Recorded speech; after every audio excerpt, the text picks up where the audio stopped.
Hello, my name is Essie Barroso Ramirez. I am the San Jose State Librarian working with Dr. Barrera for your course, and I have prepared a PowerPoint with an overview on how you can go about starting your research paper.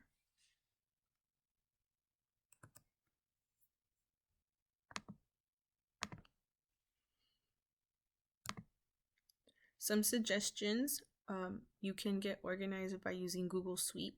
I use Google Folders for each semester, and within each folder, I have a folder for each class. So for example, I'll have Spring 2020, and within Spring 2020, I'll have X class, and then in that folder, I'll have different Google Docs for different projects.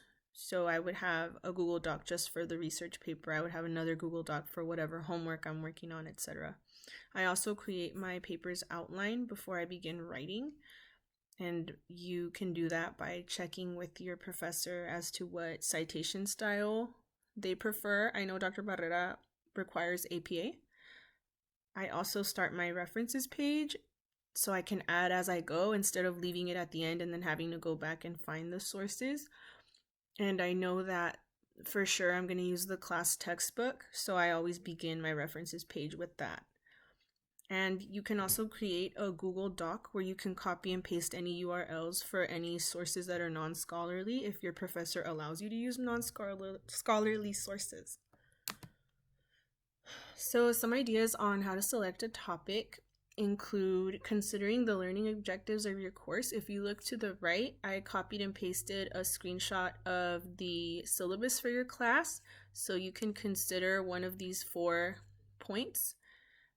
You can also brainstorm what interests you most about your course.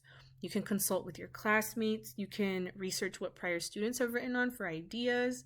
And of course, you can always meet with your professor and or your librarian, which would be me. And we would be really happy to brainstorm ideas with you and get you going. So when you have narrowed down a few potential topics, it's a good idea to conduct a general research on your potential topics, to see which topics yield the best results for what you're looking for. So you begin your basic search by going to library.sjsu.edu. You type your topic in the search bar here, and you look at the number of results yielded, the format that the results are in, and you can think about whether the results are what you want to use for your paper. So for instance, if the results are mostly books that you need to access in person, then you have to take into consideration how long it might take to obtain the books and whether this affects your ability to meet the due date for your paper. Although typically books can be acquired by the library fairly quickly, that's not necessarily the case 100% of the time. So if you're on a tight deadline, it might not be a great idea to push it. So when selecting an article, and I have this meme right here because I can totally relate to this. I know that for me, it's easy to find something that I find entertaining, but when I have to look for research articles, it's not necessarily as fun or easy, but it can be done. So when selecting an article, it is important to consider whether the information the article covers aligns well with your research topic. You don't want an article that has maybe 1 or 2 sentences about your research topic and then the whole rest of the article is not particularly relevant to your topic.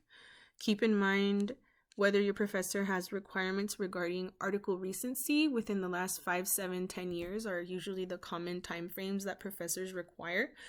If your professor hasn't mentioned it, maybe just double check if there are particular timeframes that they'd prefer. Then you would read the notes section to see if you have access to the full text. And right here on this screenshot to your left, you can see view full text in DOAJ. Usually you click on that and then you have to log in with your student ID. And then cite in your references as you select articles. So for article citation, you can generate it as soon as you access the article. Above the title of the article, you click on the citation icon. It's this quotation mark with citation right under it. From the menu on the left side, you select the appropriate citation style that your professor requires. In this instance, Professor Barrera requires APA. and then it generates it, and you can either manually highlight it and copy it, or you can just click copy the citation to clipboard. And I would recommend that you immediately paste it into your references page or into a Google Doc where you're maybe making a list of all your references. And always double check your citations if you are unsure of formatting and accuracy. I always double check my references page at the end anyway, just to be sure, because you don't want to lose points on something as simple as a citation. So overall tips: ensure to stay on top of your due dates. Some professors require you to submit a rough draft or require you to gain approval on your topic. Make sure you check with them. The library page has virtual help where you can get assistance online in real time. Do not hesitate to use it if you need help. It pops up as a little chat box on the lower right corner or left corner sometimes, and you type in, I need help with finding articles for my research paper, for example, and somebody replies to you and they help you in real time. So it's great. It's a great resource that some students don't know about.